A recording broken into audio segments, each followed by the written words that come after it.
오늘은 데살로니가 후서 1장의 말씀을 보도록 하겠습니다. 이 데살로니가 전서와 데살로니가 후서는 데살로니가 전서가 전달된 이후에 한 3개월 후에 기록한 서신입니다.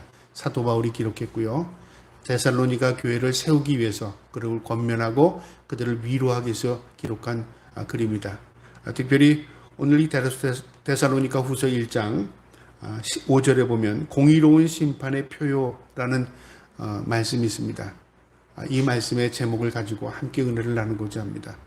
사도 바울은요, 이 데살로니가 교회를 통해서 위로를 받았고 데살로니가 소식을 통해서 힘을 얻었던 그런 사도 바울에게 큰 위로와 힘이 됐던 교회가 데살로니가 교회의 교인이었습니다.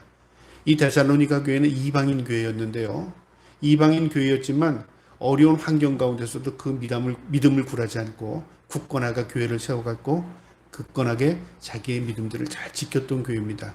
그래서 사도 바울에게 큰 위로가 됐던 교회입니다.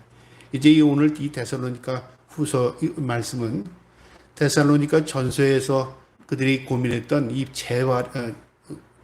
재림에 대한 문제를요 다시 확고히 세우고, 그리고 그들이 재림을 준비하는 마음으로, 주님 오심을 준비하는 마음으로 믿음에 굳게 서라는 격려의 말씀입니다.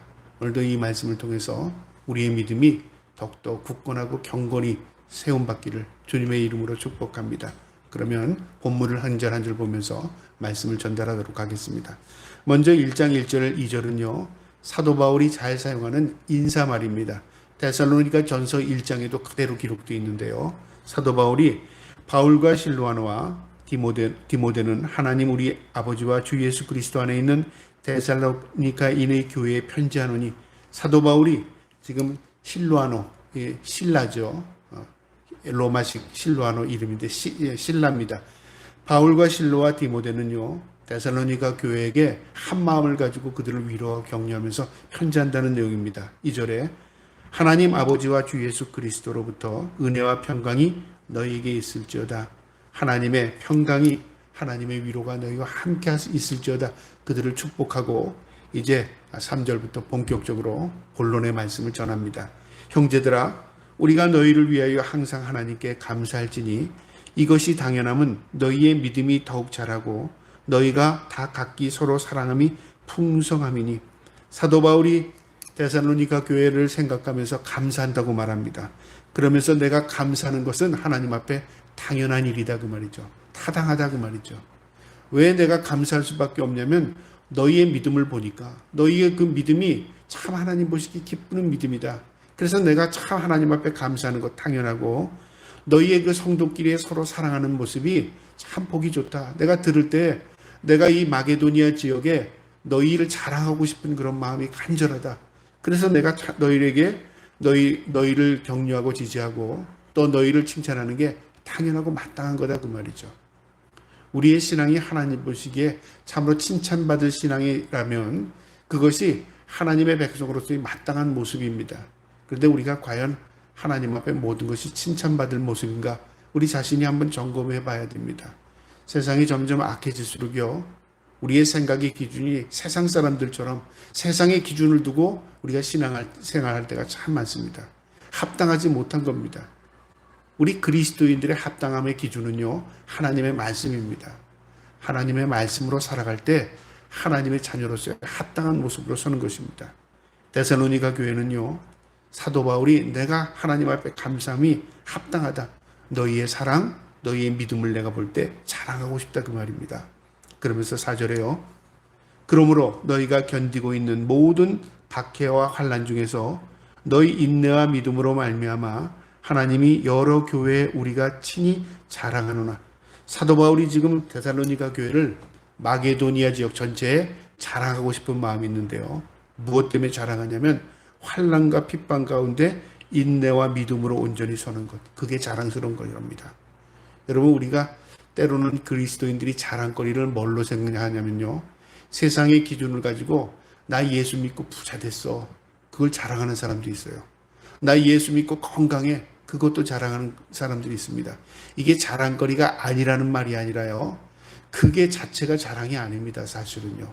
근데 우리는 세상의 기준을 가지고 세상 사람들이 추구하는 거 있잖아요. 이 땅에 있는 것, 이 땅에서 풍요를 누리고 이 땅에서 잘 되고 이 땅에서 내가 사람에게 존경받고 이 땅에서의 모든 것을 기준으로 할 때 무엇의 결과물을 가지고 우리가 자랑하려고 하는 것입니다. 그건 성경적이지 않습니다. 성경에서의 진정한 자랑은요, 하나님 안에 있습니다. 하나님을 향한 믿음, 자랑스러운 거죠. 내가 고난 가운데서도 그 믿음을 지키는 것, 자랑하는 겁니다. 여기 사도 바울은 이 데살로니가 교회가 자랑거리가 된 것은요, 박해와 환난 가운데, 여러분 오늘 우리가 믿음 가운데 살아가면서 이 초대교회 성도들처럼 박해와 환난을 당하지 않습니다. 그러니까 우리는 참된 자유를 누리면 마음껏 신앙생활하는 것 같지만 영적으로 보면 그 시대와 오늘날이요 좀 변형된 박해와 변형된 환난이 옵니다. 그 당시에는 물리적인 박해와 환난이었다면요, 오늘은 정신적인 환난과 정신적인 박해를 당합니다. 뭐 예수 믿는다고 뭐 별 볼 일 있어? 이게 환난의 시대입니다. 야, 내가 예수 믿는 것과 예수 믿지 않는 게 별 차이가 없는 것 같네. 이게 우리가 환난 시대예요. 분별을 할 수가 없는 그런 혼탁한 시대에 살고 있습니다. 그래서 한국교회가 점점 몸살을 앓습니다. 물론 한국교회만이 아니라 세계교회, 유럽교회는 벌써부터 이런 몸살을 앓았는데요. 한국교회 그리스도인들이 언젠가는 4분의 1, 3분의 1까지 올라간 적도 있습니다. 그런데 오늘날은요, 한국교회 성도들이 통계를 냈더니 18%가 한국에서 예수를 믿는다고 말했답니다. 그런데 이 18% 가운데서도 예수는 믿는데 교회를 나가지 않는 성도들이 의외로 많아졌답니다. 무엇을 의미하냐면요, 환난의 시대에 우리가 지금 살고 있습니다. 나는 예수 믿어요 말은 하지만 그러나 난 교회는 나가지 않아요. 난 하나님을 인정해요. 그러나 내가 하나님의 말씀은 덮어놓고 살아요. 그런 사람들이 점점 많아진다는 겁니다. 이게 환난의 시대고요. 이게 진정으로 박해의 시대입니다. 물리적인 환난, 물리적인 박해만이 환난과 박해가 아니라 정신적으로 희미해지는 겁니다. 그래서 진정으로 어디에다가 이것저것 다 섞어놓는 거죠. 우리의 순수한 믿음 위에 세상권 욕심으로 또 세상 지저분한 것들로 다 섞어놓으면요, 혼탁해집니다. 혼탁해져요. 뭐가 옳은 건지 뭐가 그런 건지를 잘 모르고 살아가는 혼탁한 시대가 됐습니다. 이 환난과 핍박이 시대를 통해서 변형되지만 중요한 것은요, 그 혼탁한 시대에서 우리가 믿음을 지키고 인내함고 참고 견디는 것, 그게 진정한 믿음입니다. 과거에는 외부적 물리적인 힘으로부터의 우리가 믿음을 지키기 위해서 인내하고 견뎠다면 오늘날은 정신적인 것이 더 많습니다. 그래서 과거에는 하고 싶으나 할 수 없는 게 있었다면 오늘은 할 수 있으나 하지 말아야 할 것이 많아집니다. 율법은 두 가지입니다. 하라와 하지 말라로 되어 있습니다. 해야 하는 것은 하나님의 영광이 됩니다. 해야 하는 것은 내게 덕이 되고 유익이 됩니다. 하지 말아야 할 것은 하나님의 영광을 가리는 것이고요, 하지 말아야 할 것은 우리를 해하는 것입니다. 그걸 구별할 수 있는 것이 바로 하나님 말씀입니다. 그래서 과거의 환난과 핍박과 오늘날의 환난과 핍박은 모양이 달라졌습니다. 그러니까 성도들이 그걸 구별하지 못해요. 야, 과거에는 이런 환난이 왔으니까 힘들었겠다. 그러나 요즘엔 마음 놓고 내가 신앙생활 할 수 있어. 그러다 보니까 우리의 의식이 어떻게 되냐면요, 모든 내 중심이 되어버렸어요. 이 내 중심이 바뀌면요, 하나님이 떠납니다. 이스라엘 민족에게 있어서 하나님 중심으로 살아야 할 하나님이 택함받은 백성들이 그들의 마음에 뭐가 되냐면 혼탁한 이방인들이 섬기는 이방신들이 들어오기 시작했어요. 그러니까 그들의 마음에는 우리 하나님을 섬겨, 그렇게 그들이 말은 했지만 그들의 신앙의 그 색깔은 혼탁해진 겁니다. 오늘날도 성도들 가운데요, 세상 것으로 뒤죽박죽 돼버리면 결국 우리의 신앙은요, 혼탁해지고 색깔을 잃어요. 순수함을 잃어간다고 말이죠. 그래서 오늘날도 박해와 환난이 있습니다. 그것을 구별하고 그 안에서 믿음을 지키고 참고 견디는 그 믿음, 하나님 그걸 보십니다. 자, 그런데 하나님이 여러 교회에게 우리가 친히 자랑하노라, 너희의 그 어려운 가운데서도 신앙을 지키는 것, 내가 자랑스럽고 하나님도 너희를 자랑스럽게 여길 것이다. 그렇게 얘기하면서요, 5절에 이렇게 말씀하십니다. 이는 하나님이 공의로운 심판의 표요 너희로 하여금 하나님의 나라에 합당한 자로 여김을 받게 하려 함이니 그 나라를 위하여 너희가 또한 고난을 받느니라. 여러분, 이 말씀 굉장히 중요한 말씀입니다. 우리가 간혹가다 이런 말씀을 스쳐갈 때가 있어요. 그냥 읽고 넘어갈 때가 있어요. 왜냐하면 내가 좋아하는 것만 골라서 읽다 보면요, 어떤 의식을 갖게 되냐면요, 이런 말씀을 지나가게 돼요. 공의로운 심판의 표랍니다. 표라는 게 뭐죠? 표라는 것은 어떤 징조, 상징을 의미합니다. 저 사람이 어려움을 당한다. 우리는 그 어려움만 보고 하잖아요. 어려움. 근데 어려움의 이유가 있어요. 저 사람이 참 자기의 신앙을 지켜서 어려움을 견디는 거야. 저 사람이 나라를 사랑하기 때문에 그 나라를 위해서 저 사람이 고난을 당한 거야. 저 사람이 가족을 지키기 위해서 저렇게 어려움을 당한 거야. 그렇게 우리가 구별을 하게 되면 그 사람의 어려움이 어떻게 보입니까? 참 영광스러워 보이잖아요. 그런데 우리는 그렇게 구별하지 않고요, 어려움만 보게 됩니다. 그러니까 어려움을 예외 없이 다 피하려고 하죠. 내가 굳이 예수를 믿는데 하나님 때문에 내가 고난을 당해야 할 필요가 있을까? 그게 내게 무슨 유익이 있어? 내가 그러려고 예수를 믿었나? 나는 좀 잘 되려고 예수를 믿었는데, 나는 좀 뭔가 행복하려고 편하려고 예수를 믿었는데, 예수 믿고 보니까 점점 더 어려워지네. 이런 사람이 있을 수 있다고 말이죠. 내가 이 나라에서 사는 목적이 뭔데, 내가 행복하고 편안하게 살려고 했는데, 내가 뭐하러 군에 가고, 내가 뭐하러 이 나라를 위해서 희생하고, 내가 뭐하러 이 나라에 세금을 이렇게 내? 만약에 이렇게 생각하는 사람들이 있다면 분명히 드러나죠. 그 사람은 안착을 하고 편안한 삶을 살기는 원하지만 희생하고 책임과 의무를 감당하지 않는 사람, 그런 사람은 결국 어떤 사람일까요? 자기 중심적인 사람입니다. 오늘날 그런 사람들이 너무너무 많아진 거예요. 그래서 이제는 의미가 없어요. 국가의 의미도 없어지고요, 내가 국가에 희생하려고 하는 사람도 많지 않습니다. 그리고 될 수 있으면 뭔가를 좀 숨기고 살려고 하는 거죠. 그게 똑똑하다고 착각하는 겁니다. 그러니까 공의가 상실된 삶을 살아가는 겁니다. 그런데 하나님은 어떻게 한다고요? 공의로운 심판의 표랍니다. 이게 뭐냐면 하나님의 나라에 들어갈 합당한 표, 증거라고 말이죠. 이 말을 우리의 삶에 대입하면요, 내가 예수 믿는 것 때문에 내가 환난을 당하고 고난을 당하고 어려움을 당하면요, 그 사람이 천국 갈 백성의 표징입니다. 저 사람 어떻게 천국 갈까 안 갈까 우리가 모릅니다. 그러나 그 사람의 삶의 태도를 보면, 아, 저 사람 천국 갈 사람이구나. 저 사람 천국 못 갈 것 같은데. 저 사람이 이 땅의 영광만을 추구하고 살아. 저 사람이 모두 예수 믿고 다 이 땅에서 잘 되는 것만 추구하고 살아. 그러면 천국 갈 표가 아닙니다. 그 사람이 예수를 믿는데 환난을, 그 고난을, 어려움을 견뎌내면서 믿음으로 그것을 묵묵히 지켜나가면 그 사람은 어떤 사람일까요? 그 사람에게는 바로 하늘나라의 표징이 있는 겁니다. 그것이 공의 심판의 표입니다. 그 밑에 설명이 분명히 나오는데요. 합당한 자로 여김을 받게 하려 함이니 그 나라를 위하여 너희가 또한 고난을 받느니라. 그 나라를 위하여. 여기서 그 나라가 어떤 나라죠? 하나님의 나라를 위하여 우리가 고난을 받는답니다. 그러면 이 하나님의 나라를 국가로 한번 대입을 해볼까요? 대한민국을 위하여 고난을 당하는 자는 대한민국 백성입니다. 그렇죠? 대한민국을 위하여 고난을 짊어지는 사람은 그 대한민국에 충성된 사람이죠. 우리가 분명히 들은 이게 공의입니다. 그래서 좋은 나라는요, 공의를 세우려고 합니다. 나쁜 나라는요, 공의가 없는 나라입니다. 그냥 부정부패하고, 그 다음에 그냥 돈이면 다 되고, 되게 수준 있는 나라는 돈 가지고 안 되죠. 수준이 좀 떨어지는 나라는 돈이면 다 됩니다. 공의가 없어요. 대표적인 나라.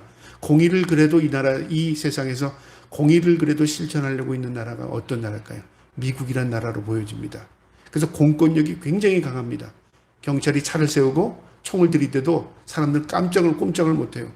만약에 우리나라에서 차를 세우고 총을 들이대면요, 그 경찰은 금방 어떻게 되나 목이 달아날 겁니다. 그리고 나오라고 하면 나오고 손을 들라고 하면 듭니다. 안 들면 총을 맞는 경우도 있어요. 우리가 뭐 너무 지나치다 그렇게 할지 모르지만요, 공권력이 살아있다는 것은 공권력이 힘 있다 그렇게 표현하는 게 아니라 공의를 실천하려고 하는 굉장히 의지가 있는 겁니다. 그 인간이 공의를 실천한다고 해도 부족할 수밖에 없습니다. 그러나 하나님의 공의는 어떨까요? 하나님의 공의는 확실합니다. 그래서 하나님께서요, 공의를 심판의 표로, 공의로운 심판의 표로 합당한 자에게 그의 나라를 위하여 너희가 또한 고난을 받는다. 내가 하나님의 나라를 위해서 고난을 받고 내가 예수 믿는 것 때문에 고난을 받는다면 천국 백성입니다. 하나님께서 그를 하나님의 나라로 분명히 확실히 그를 입성시킬 줄을 저는 믿습니다. 그러면서 6절에요.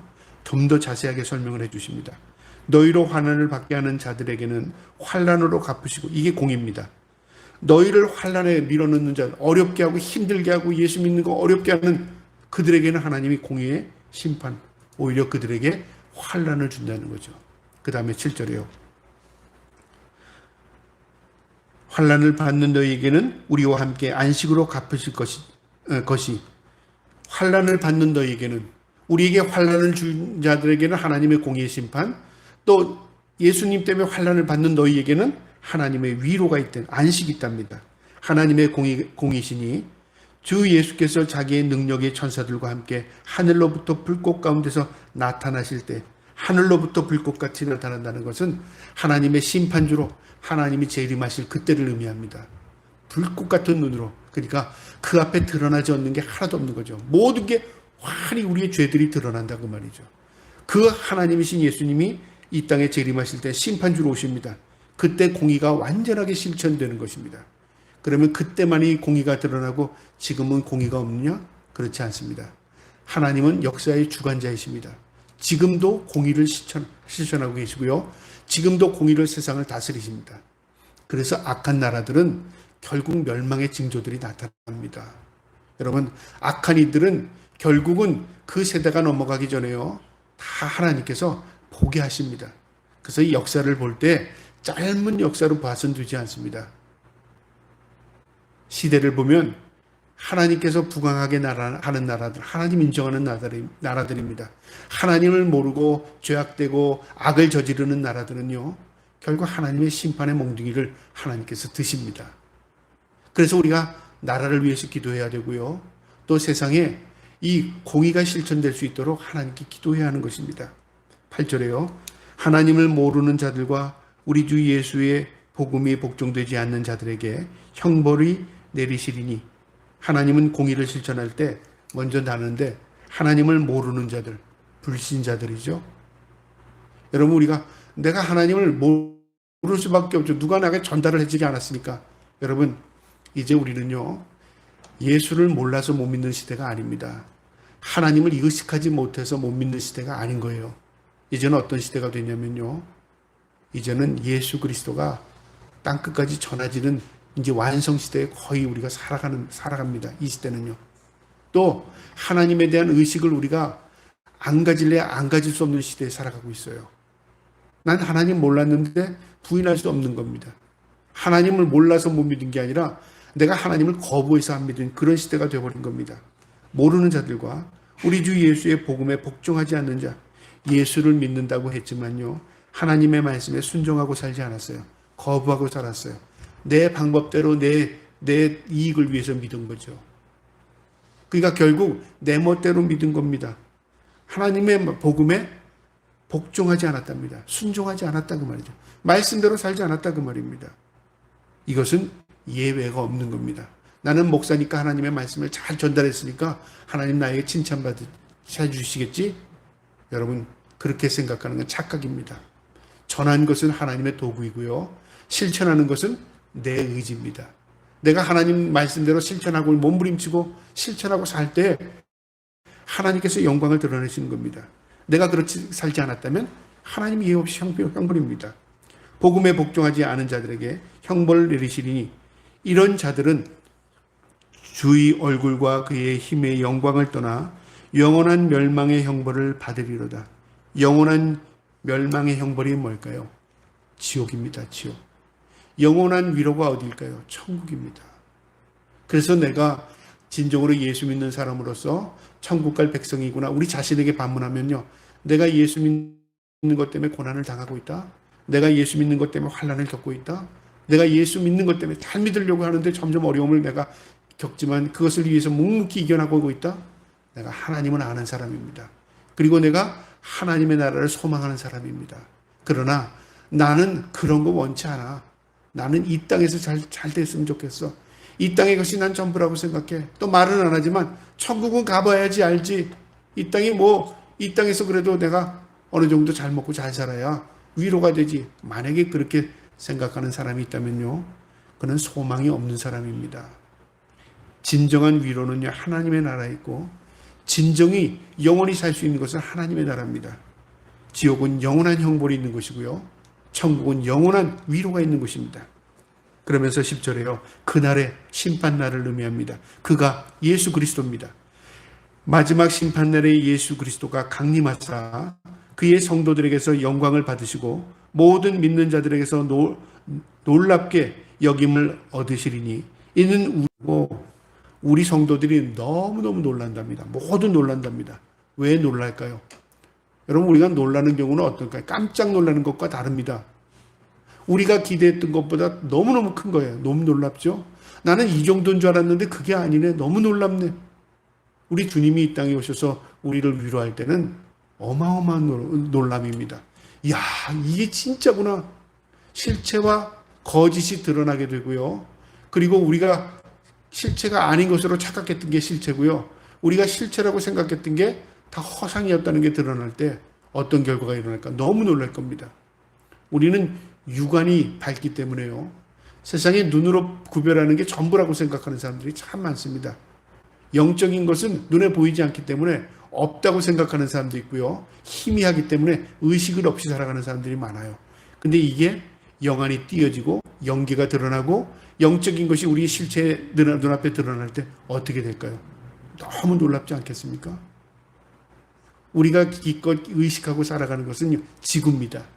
이제 지구 밖에 있는 우리가 우주계를 조금 눈을 떠서요, 눈에 그냥 암묵적으로 조금 바라보는 거예요. 그러나 이 지구 밖의 일들은 어떻게 일어나는지 우리 인간이요, 셀 수 없고 알 수 없는 것들이 너무너무 많은 겁니다. 그런데 우리의 육안이요, 이제 영안이 겹쳐져서 영적으로 안목으로 모든 것을 바라보게 되면 하나님의 섭리로 모든 것들이 다스려지는 것을 우리가 깨닫게 될 때 심령막측함을 느끼게 될 것입니다. 그래서 세상을 바라볼 때도요, 육안으로 바라보는 것보다는 영적인 안목으로 바라볼 때 진짜 보여지는 게 너무너무 많아요. 여러분, 우리가 가족관계에 있어서도 그렇잖아요. 남편을 바라보고 아내를 바라보고 또 부모가 자녀를 바라보고 자녀가 부모를 바라볼 때 우리가 육안으로만 바라보면 그냥 내 관점으로 평가하게 됩니다. 근데 영적인 관점으로 바라보게 되면요, 고귀하고 정말 중요한 가치가 얼마나 있는지 몰라요. 왜 그럴까요? 하나님이 나를 믿고 자녀를 맡겨준 겁니다. 또 하나님께서 나를 아시고 나에게 아내를 붙여주고 남편을 붙여준 겁니다. 하나님이 우리보다 더 잘 아시는 거예요. 그러니까 모든 것이 하나님의 섭리로 바라보면요, 너무너무 놀라운 것들이 많은 겁니다. 내 관점에서는 내가 좋은 것이 좋은 것이라고 생각하지만 하나님의 관점에서는 하나님이 좋은 것을 나에게 주신 겁니다. 그것을 알아야 합니다. 그러면서 사도 바울이 우리의 증거가 너희에게 믿어졌습니다. 이 말 놀랍지 않습니까? 사도 바울이 증거한 그 복음의 증거가 너희가 믿어졌답니다. 스스로 믿은 겁니까? 깨달은 겁니까? 아니라 믿어지게 하신 겁니다. 누가요? 하나님이, 성령님이. 여러분, 중요한 사실은 내가 머리가 좋아서 내가 깨달아서 믿은 게 아닙니다. 하나님께서 내게 은혜를 베풀어 주셔서요, 내가 믿을 수 있는 은혜 때문에 하나님을 믿게 된 겁니다.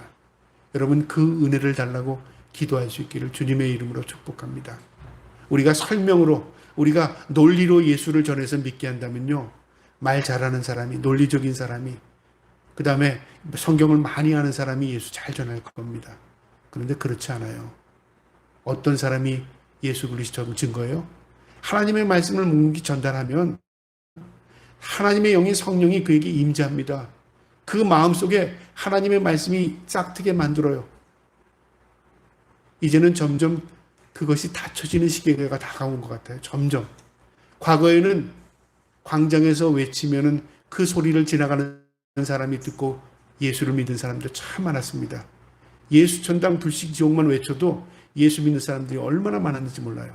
그런데 오늘날은 광화문 앞에서 탄소가를 틀어놓고 예수를 믿으라고 외쳐도요, 사람들이 시끄럽게 들려줘요. 저 사람이 꼭 그렇게 해야 되나? 난 저 사람들 모습 보면 예수 믿고 싶은 생각이 없어. 그런 시대에 우리가 살고 있습니다. 왜 그런 시대에 살고 있죠? 그때와 지금이 달라졌기 때문에 그럴까요? 아닙니다. 우리의 의식도 많이 달라졌지만요. 이제 복음이 닫히는 시기가 아닌가 그런 생각이 들어요. 이제는 진짜 영적인 전쟁이 시작된 겁니다. 한때는 영적인 전쟁이 전파되는 거였다면요. 이제는 영적인 전쟁이 어떻게 되냐면 전파된 그 복음 가운데서 굳건히 믿음을 지키며 사는 것입니다. 그런 시기에 우리가 살고 있지 않는가 그런 생각을 나름대로 해봅니다. 우리가 믿어진 겁니다. 내가 믿은 게 아니라 하나님의 말씀 믿어질 수 있도록 성령이 우리를 도와주신 겁니다. 우리가 하나님의 은혜를 늘 사모하면서 하나님 말씀을 믿을 수 있도록 은혜를 베풀어 달라고, 하나님을 나의 삶의 구주로 영접할 수 있도록, 믿어질 수 있도록 은혜를 베풀어 달라고 기도할 수 있는, 또 기도할 수 있는 저의 여러분 되기를 주님의 이름으로 축복합니다.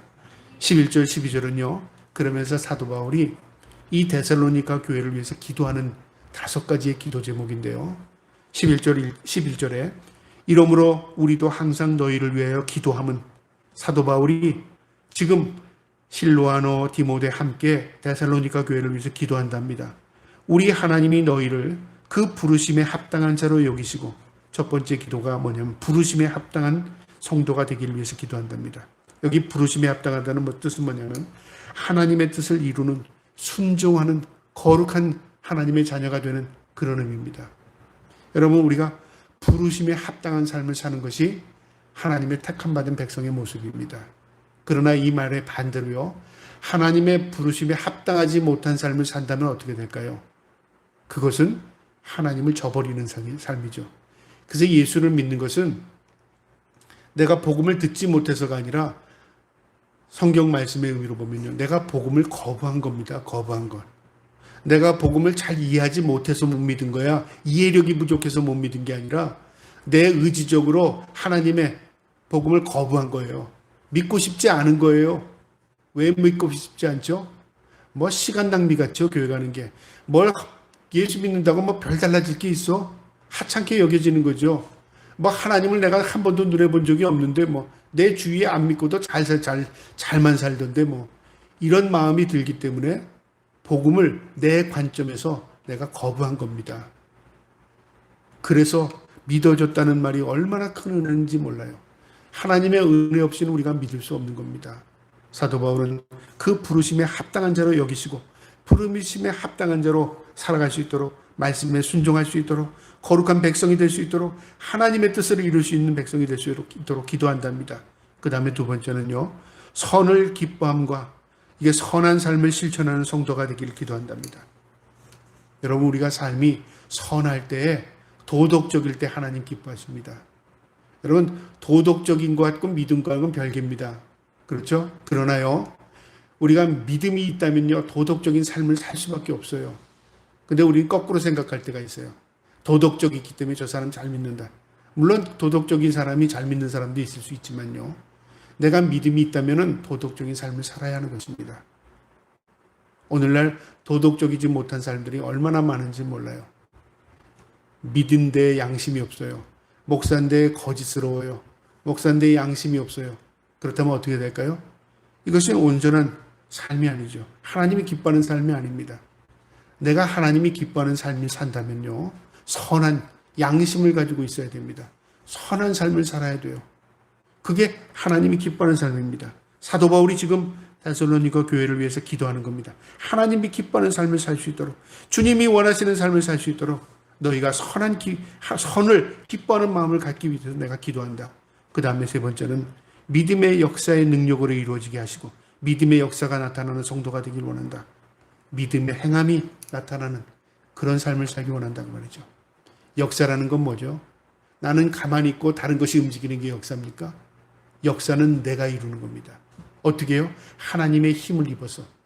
역사를 주관하시는 하나님, 누가 하셔요? 하나님이 역사를 움직이신다 그 말이죠. 그 역사를 우리가 어떻게, 믿음의 역사, 내가 믿음을 가지고 있으면 그 믿음의 역사가 일어나는 겁니다. 그래서 우리가 하나님의 말씀에 순종하고 환난과 고난 가운데서도 믿음을 지키고 인내하고, 이 모든 것들이 믿음의 역사입니다. 그런데 우리 믿음의 역사를 또 착각하는 게, 내가 권능을 받아서 뭘 움직이려고 하는 겁니다. 그건 믿음의 역사가 아닙니다. 귀신들이 그런 일들을 많이 해요. 우리가 예를 들어 기도할 때 사람을 기도해서 싹 넘어뜨리고 뭐 저 사람 기도해서 뭐 병을 고쳐주고 이런 걸 능력의 역사라고 생각하는데 여러분 귀신도 그거 합니다. 대개 귀신 쪽에서 그런 걸 많이 하려고 합니다. 왜 그럴까요? 눈에 보이는 현상을 보면 사람들은 현혹이 되니까. 그런데 예수님이 하신 모습을 보면요. 병을 고쳐주고 누구에게도 얘기하지 말라고 하셨습니다. 그리고 그 자리를 떠나셨습니다. 그리고 병자들이 또 몰려오는 걸요. 그럴까봐 피하셨습니다. 왜 그러셨을까요? 예수님은 유명세를 타는 걸 원치 않으셨어요. 사람이 인정해 주는 것을 원치 않았어요. 예수님은 하늘나라의 복음만을 증거하셨습니다. 그리고 그 복음을 그들이 받아들일 수 있도록 또 불쌍한 자들을 위로하기 위해서 그 간헐적으로 치료를 해주신 겁니다. 그런데 오늘날 복음이 잘못되면요. 거꾸로 돼요. 복음이 왜곡이 되면 뭐가 나타나냐면 현상만을 드러냅니다. 그래서 많은 집회를 합니다. 그 다음에 사람들을 쓰러뜨립니다. 병자를 고쳐주는 역사를 일으킵니다. 여러분 이런 일들이 결국은 교회를 병들게 하고 복음을 병들게 해요. 그래서 우후죽순적으로 이런 치료하는 기도원들이 많이 생긴 이유가 바로 그겁니다. 나쁘다 좋다의 의미를 떠나서요. 복음의 본질을 이해합니다. 복음은 뭐죠?